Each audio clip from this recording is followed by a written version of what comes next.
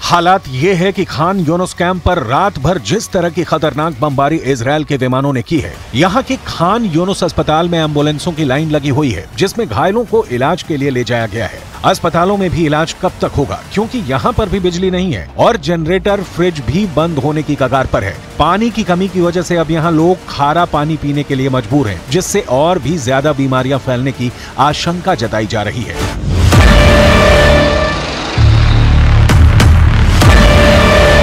अब सबसे बड़ा सवाल यह है कि आखिर ये सब क्यों हो रहा है? आखिर इस तबाही का जिम्मेदार कौन है? इजरायल पहले ही कह चुका है कि 7 अक्टूबर को हमास ने जो आतंकवादी हमला किया है उसके बाद से युद्ध शुरू हो चुका है और अब अगर कोई लाश गाजा में गिरती है या फिर इजरायल में गिरती है तो उसके लिए हमास ही जिम्मेदार माना जाएगा। इजरायल के एक आतंकवाद पीड़ित परिवार ने प्रेस कॉन्फ्रेंस करके बंधक बनाए गए लोगों को छोड़ने की मार्मिक अपील भी की है।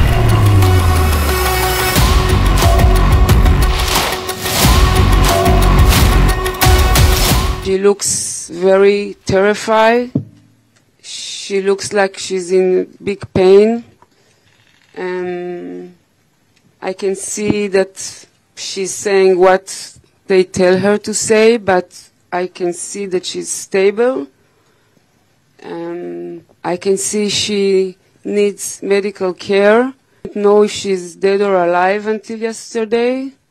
All I knew is that she's might be kidnapped.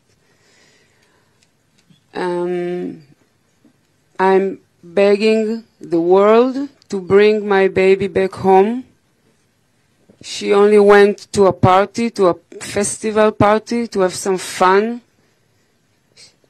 And now she's in Gaza. कुल मिलाकर हमास ने दुनिया को एक ऐसे कत्लो गारत में झोंक दिया है जिससे बाहर निकलने का कोई रास्ता फिलहाल नजर नहीं आ रहा है। गाजा की तरफ से जब इजराइल पर हमले होते हैं वो भी बेहद खतरनाक। हमास इजराइल पर जब रॉकेट फायर करता है तो वहां के लोग आखिर क्या करते हैं? सड़क चौराहों पर उनके लिए जान बचाने के लिए क्या क्या जरिए होते हैं, ये इजराइल से बता रहे हैं हमारे सहयोगी नीरज कुमार।